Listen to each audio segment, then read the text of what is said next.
Welcome to the new Cyber Frontier, bringing you the latest news on the local Colorado economy and initiatives that focus on the development of cybersecurity economics. You don't have to be a computer or cybersecurity expert to get plugged in. Your host, Chris Gorog, brings it straightforward, asks the tough questions, and brings the cyber world to a level of understanding for everyone. Chris is personable and opens up with our guests on issues we all would like to see addressed. You can find us on the web at www.newcyberfrontier.com. Now join our host as he introduces the topic for today's New Cyber Frontier. So welcome to today's episode of New Cyber Frontier. On with me today we have Jacob Eichengreen and Eric Huffenbach. So Jacob is the Executive Director of Quad Innovation Partnership, and Eric is the Chief of Staff at the National Cybersecurity Center. So today we are going to talk about, and I don't know much about it, but it's the Quad Innovation Partnership. It's a economic development project in Colorado Springs. Jacob's going to talk to us about it, but welcome to both of you today. Thanks for joining. Thanks, Chris. Thanks for having us. Thanks for having us. All right, so Quad Innovation. I was at the grand opening. You have a building downtown Colorado Springs. You have 4 universities that have kind of sponsored it. Colorado Tech's going to be on that list, I think. But what is it? Tell me about what you're doing there. Yeah, it's a great question and something I get a lot because the Quad has kind of been floating at the periphery of various different conversations for a while. The Quad is a partnership between Colorado College, Pikes Peak Community College, UCCS, and the Air Force Academy. It was announced in 2014 originally, actually, as the four-school Young Alumni Center for Entrepreneurialism and Innovation, and that nobody could say that. You just go back and stick with the Quad. Exactly, yeah. And the intention of this partnership was basically to figure out a way to foster more higher education collaboration and to retain additional alumni in Colorado Springs. How can we keep more of our graduating alumni here?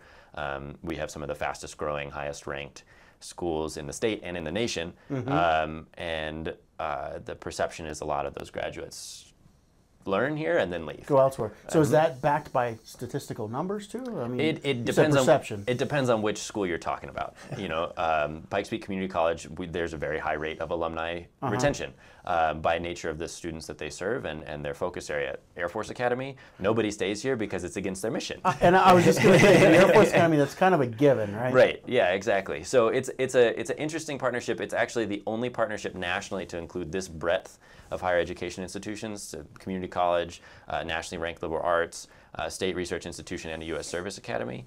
And the focus of the day is innovation and entrepreneurship. You know, nationally, that's something that more and more people are interested in. And our startup ecosystem here is still kind of emerging. So from 2014 to August of last year, the Quad was very much so in pilot phase. There wasn't a lot going on. There were a couple kind of one-off summer programs that were executed to really demonstrate the value of getting representatives of the 4 institutions in the room and figuring out, is this possible? What can we do? Do we hit the button on this and really run with it? So I was brought on in August. I participated in one of the early pilots as a consultant and was brought on in August of last year to figure out how we translate the successes we did see in the pilot programs into a full year-round suite of programs to serve our current students and kind of inspire more people pursuing opportunities here. And really what we've developed is a leadership incubator. Most higher education affiliated incubators and accelerators focus on technology, they focus on products, they focus on companies, and we're really trying to figure out how can we work with our graduating students to give them all of the capabilities that they need to start a company down the road. The average entrepreneur in the United States that has founded a successful company defined as $1 million or more in revenue is 39 when they start their company. So there's about 15 years of career there that has to happen. So how can we incubate our talent that's graduating in a way that allows them to take advantage of those 15 years, contribute really positively to our economy here locally, drive innovation, turn ideas into action, and set themselves up for an entrepreneurial future? So do you think, is a lot of this a turn, and I've seen this a lot lately, where the younger millennial, post-millennial generation are not so interested in joining a big corporate environment company, and there's a lot more interest in being an entrepreneur. I see that that age is just that's who's in your building. Totally. That's who's in all these startup conversations around town. Right. Is that shift a social type of thing or generational? I think absolutely. I think it's both a social thing. It's a generational thing. I think it's also the evolving nature of work. There's I don't know if project orientation is the right frame of reference for it, but it seems a convenient word to use in terms of, people are focused, I'm going to do this project and then I will move over and do this project. It's no longer I'm going to climb the corporate ladder. I would say that 60 some odd percent, I don't have the statistic memorized, I think it's 63% of the graduating class of 2015 indicated an interest in starting a company, and very few of them kind of knew where to go to get started. So we're not focused on helping those students found companies today in college. If there are those who are coming to us with companies, we certainly want to help, but part of this is helping them figure out how they can go work at an existing organization in a sector that's interesting to them, learn the things that they need to drive change there, either internally and build a career working for existing companies, or to found their own down the road. Okay. So let's take a break and hear from our sponsors. We'll be right back, and we're going to hear from both of your stories and how you got to where you're at. Sounds good. Perfect. We'll be right back with the rest of today's show right after these brief messages from our sponsors. Cyber Resilience Institute helps build strong cyber communities designed to prevent members from attack. Like building a neighborhood watch, it takes coordination and a sharing community to protect our identities and valuables in the virtual world. Typically, we hear that organizations know they need to do something to protect their cyber assets, but don't know where to begin. Let Cyber Resilience Institute help your community create an action plan. Cyber Resilience Institute will build your community or business marketplace so that it is designed to support a collective cyber defense. Contact them for more information at cyberresilienceinstitute.org. All right, welcome back. We're talking to Jacob and Eric still here. We've heard from Eric before. He's been on the show before talking about the National Cybersecurity Center. So we'll start out with Jacob. Tell us your story. How did you get to where you're at? I mean, you're a relatively young guy, executive director of an organization. Tell us about your background. That is, it's a fun story. It's a good one. The story of how I ended up here running the quad is I fell off a rock a few years ago and shattered my ankle. And gotcha. I thought there was a joke coming there. No, that's actually the story. I grew up here in Colorado Springs. I left for school. I studied a lot overseas. Actually got really interested in economic development in East Africa. When I was in school, I wrote about it and published a paper and all of that. And my advisor said, "This is a wonderful paper. What are you going to write about next after you graduate? You're going to go to grad school." And I was like, "What do you mean? What am I going to write about next?" Like, I've spent all this time learning about this one thing. I want to go do something. So kind of out of spite, I pursued a fellowship with Venture for America, moved to Las Vegas to work for a venture capital firm. About a year later, filtered down into one of their portfolio companies. And then about a year later was here on vacation in Colorado Springs, visiting my family, and fell off a rock and was connected with a businessman here in town who asked me to come join his team to download some entrepreneurial thinking there. From there, was introduced to the quad had some extra capacity, and he kind of sponsored this consultant relationship I mentioned earlier with the initial pilot program. I subsequently quit and moved to East Africa to launch my own company. And in August last year, I was coming home and they reached out and said, do you want to do this quad thing? We're thinking about hiring on a full-time director. So East Africa, what kind of company was your interest there? It's a small microfinance firm. I got really interested in microfinance loans when I was in college and kind of researching some of the inefficiencies and ways in which they fail to support economic growth that's sustainable and scalable, and wanted to build something better. So you're a loan shark. Exactly. Yeah. The company doesn't do loans. That was kind of the point. Is we do equity style investments. You can't do equity because companies don't exist. So you can't buy stock. But microfinance lenders tend to be loan sharks, and that's not a sustainable way to build companies. So. I'm just giving you. You're not wrong. Yeah. Eric, a little bit about you. Well, goodness, mine story is certainly not quite as interesting and intricate as my friend here. I actually came to Colorado Springs about 3 years ago. Got my start working for Opamar Foundation, a philanthropic foundation based here in Colorado Springs that has a mission to support the people of Colorado and through grant making and leadership development programming. And through said fellowship with Opamar, I then was asked to support the sort of initial upbringing of the National Cybersecurity Center, and then was hired on full-time by the CEO back in December. So I've been full-time with the NCC for about 6 months, though supporting the mission of the NCC for about a year now. Awesome. So I originally, for this talk, had talked to Jacob about coming, and he reached out and said, I'm going to bring Eric because we want to talk about the connection here with NCC and the economic development and cybersecurity, pulling into the quad and what you're doing. So what were your thoughts there? I know you guys have been brainstorming. You said you went out this morning and talked about, this is what we're doing. So I'm getting you guys together. I'm helping out with this. Absolutely. But what's the thoughts here with the coordination of the economic development for cybersecurity pulling into what you're doing here? I think one of the key pieces of connection here is actually the way in which we differentiate our organizations. The quad is right now, since we're still building this, it's still a very broad focus, and we're really focusing on leadership development, infusing the capability to found a company down the road. We're not focused on technical skill sets. We're working on how can we help students, later stage students, recent alum, leverage the skill sets they've developed in college in an effective manner, period. We're kind of sector agnostic at this point as we figure out where the fits are. And one of the things that I understand about NCC is the Training Institute and the ways in which they will be developing specific technical skill sets to support the cyber industry in Colorado Springs, and I think that it's a very symbiotic relationship. And I also think that when you think about the workforce implications of both of our organizations, there's a lot of great things that will come of them. Yeah, and now, I would add that as both organizations continue to grow and develop in Colorado Springs,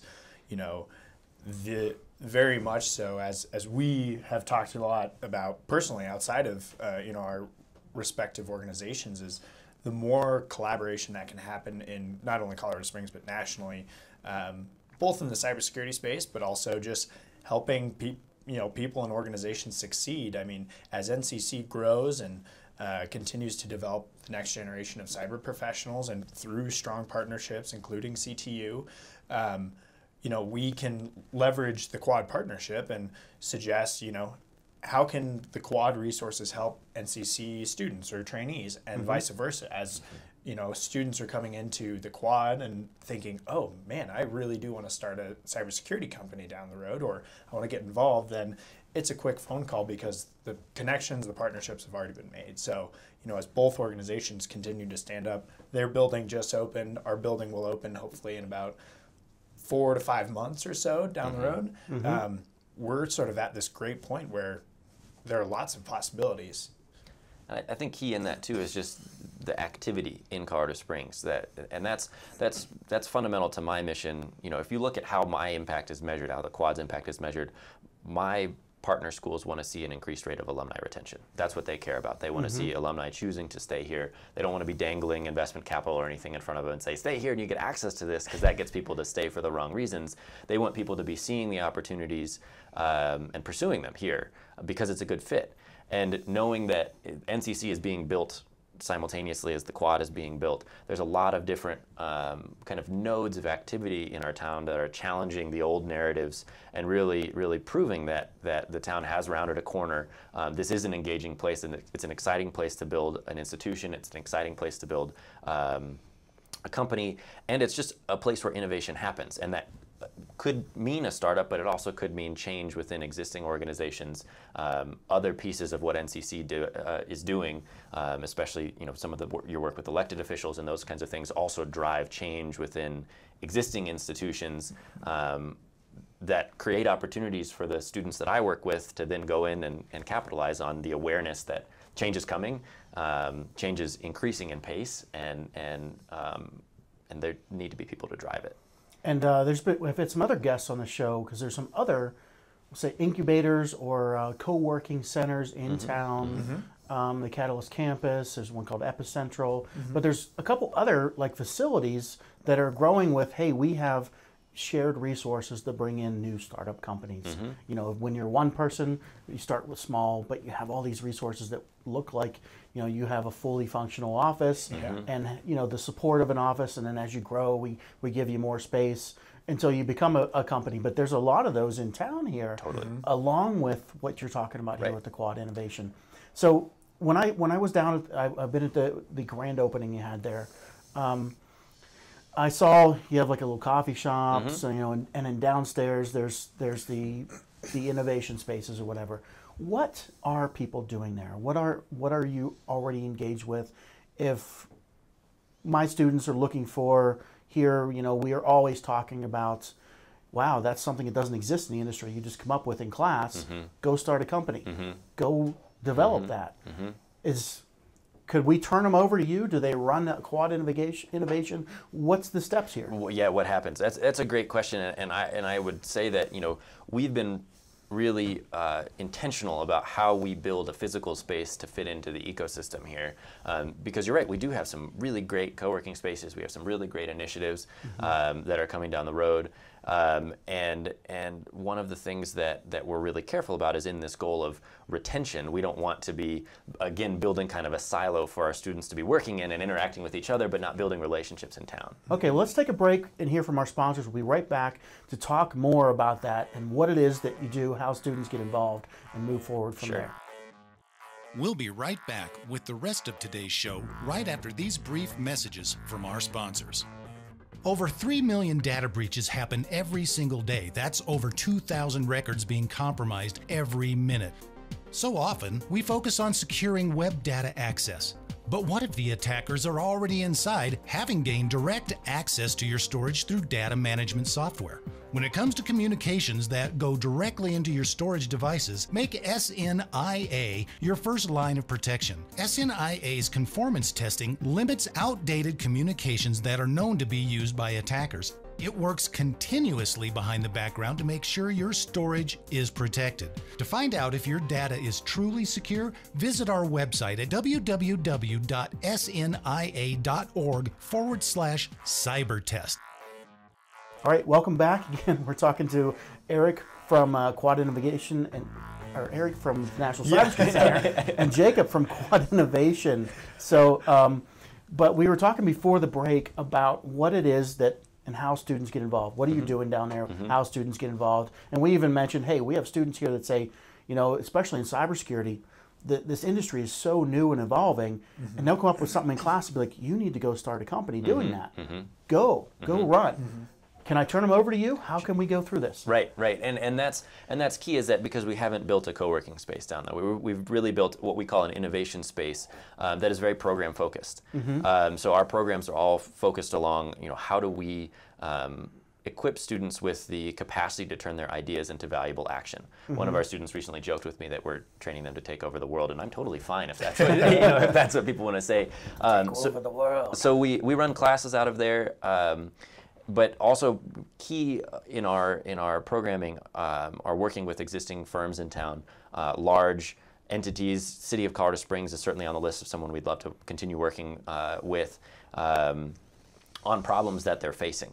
And so we get to kind of leverage the research capabilities of our institutions to create what we call sort of a research consultancy, where someone offers us a major problem, and then over the course of an academic year, we have teams of students who are working on that, supervised by the faculty, supervised by the staff as well, so that they're really producing something of value, and they're leaving school already kind of incubated in the field that this work is. So, you know, if Colorado Springs Utilities has a massive hiring need down the road, you know, you have a set of students who are interested in driving change within the utility world. They've been working on problems that Colorado Springs Utilities is currently working on because they're the ones who gave them to us. And so it's an easy conversation about hiring, or if they've come up with something novel, how do we, you know, allow them to build their company and then do business with utilities. So what happens in this space is really related to those programs. But again, we're new, we're building. There's a lot of capability and capacity down there that we're still exploring how do we take advantage of. We were very careful to build the space in a way where it was very flexible. We have student groups meet out of there. Right now, it's just a very flexible space used for a lot of different things with this programmatic focus. Over time, that will evolve. Okay, so what programs can people get involved with right now? Can they go sign up on a list? Here's classes we're offering. Here's seminars. What do you have going on? Yeah, so our summer intensive, which is kind of the signature starting point for folks interested in this type of stuff, actually starts next week. Next Monday is our first day of class, so it's a little late for that. And at the moment, our academic year-long programs are focused towards students of the 4 partner institutions. And it really is, we do some event programming, which are very easy and open to anyone and everyone to come join. We do some this research consultancy work, and then we do some workshops over the course of the academic year. One of my priorities for this coming year is to figure out how we can open up slots in our summer programs, open up slots in the workshop, open up slots in the consultancy for folks from the community to participate in these things, because we've gotten a lot of interest from even folks from out of state who Colorado Springs has somehow come onto their radar as seeing this as a really great entry.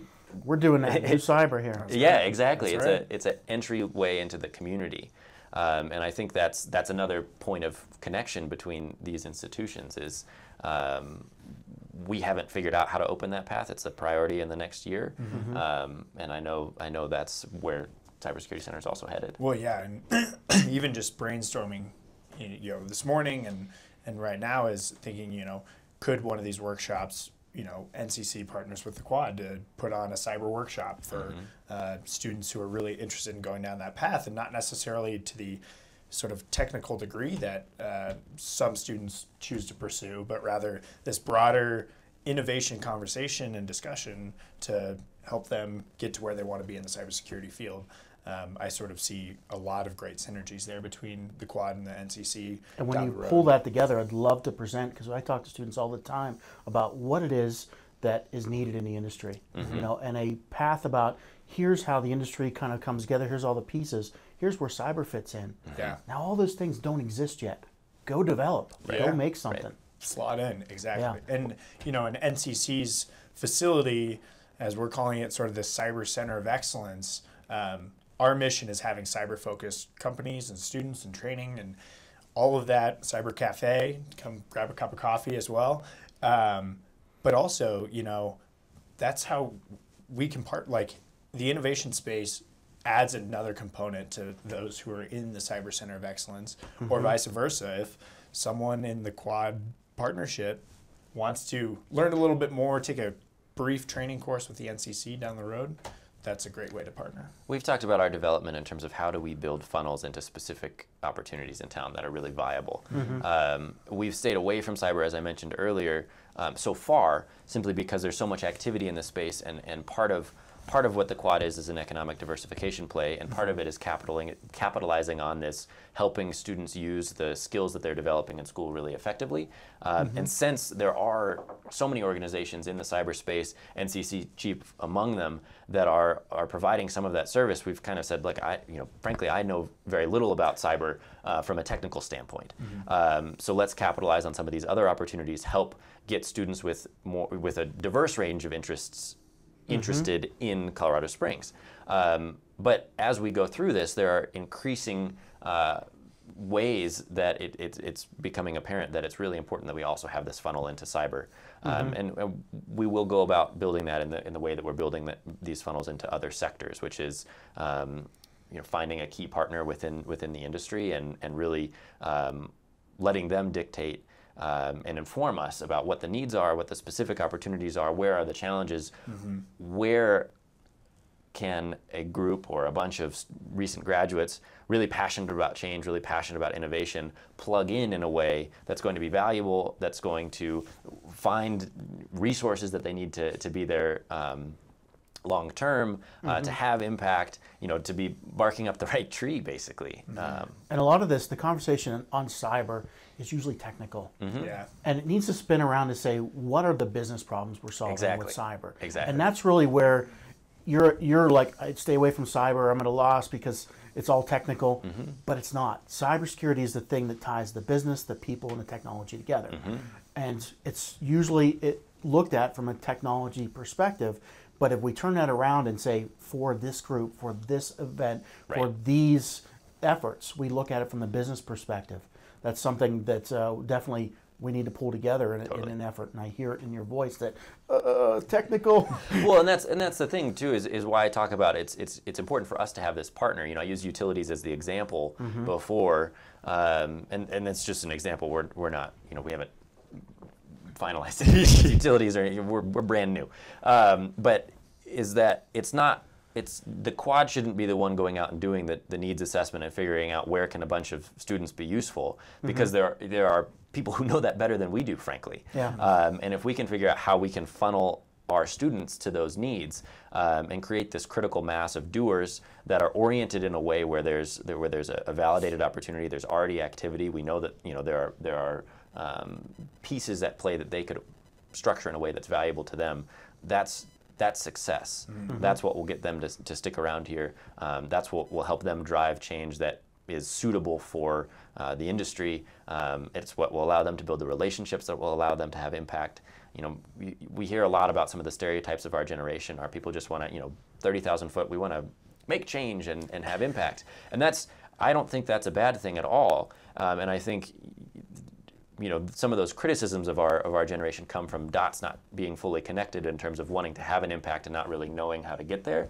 And that's, if I had to summarize the quad in, you know, a sentence, it would be helping to connect those dots of how to get there. Yeah. How do you get there? Where are the opportunities? And we rely on our partnerships to do that.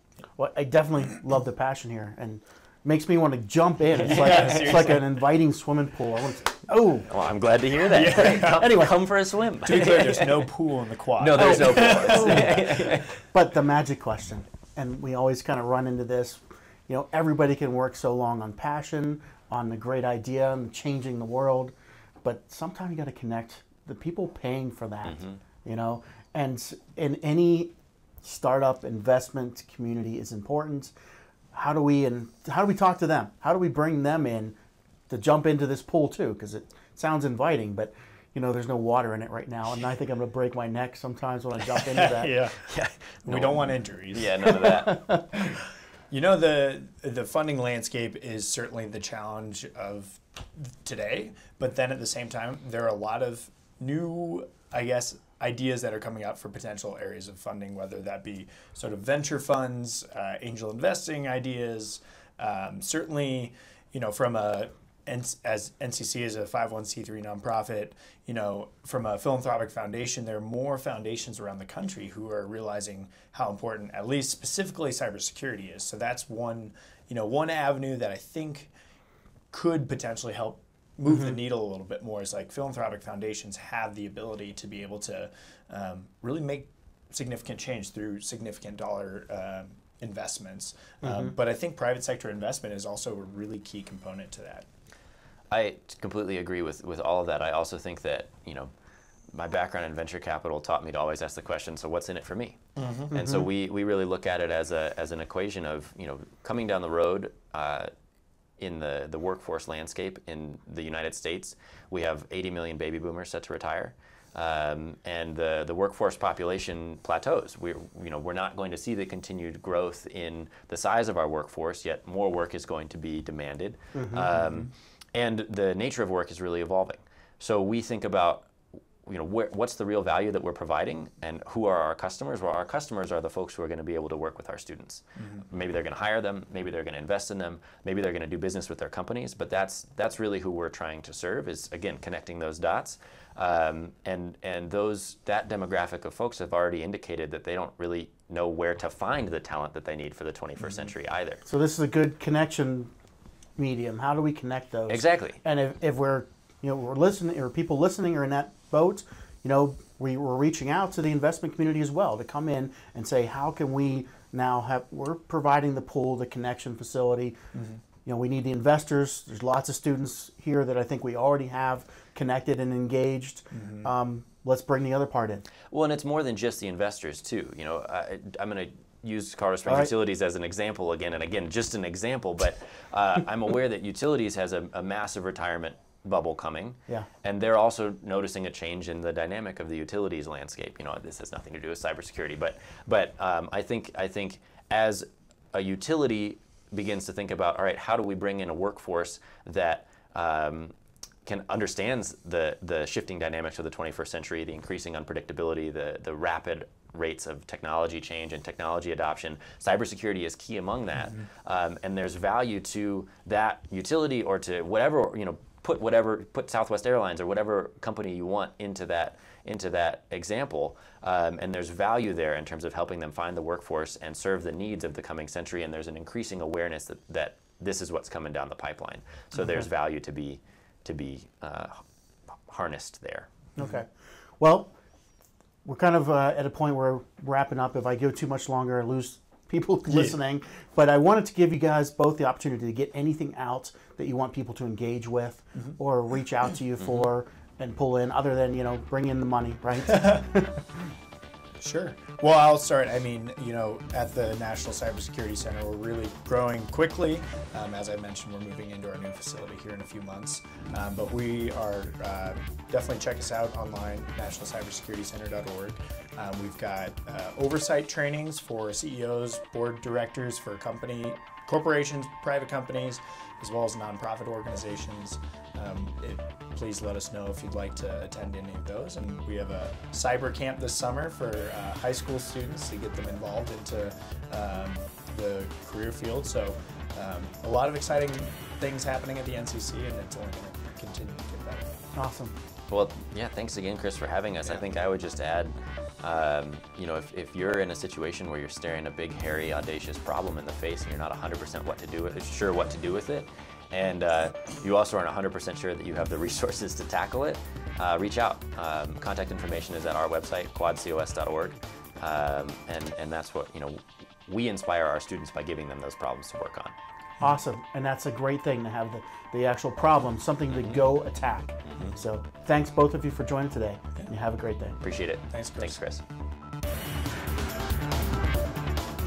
The views or opinions expressed by me during this podcast are my own and are not those of my employer, Colorado Technical University. We hope you have enjoyed this episode of New Cyber Frontier. Remember to get involved. Often we think that someone else will handle privacy and security in the virtual world, but you are the only one truly in command of your virtual fate. Join our mailing list so we can keep you informed of breaking news and new releases. If you have an idea, if you have a question that you would like to hear answered, or if you want to get involved with our efforts, reach out to us at newcyberfrontier.com. We also encourage you to visit our sponsors' links, as they are the ones that really make this show possible.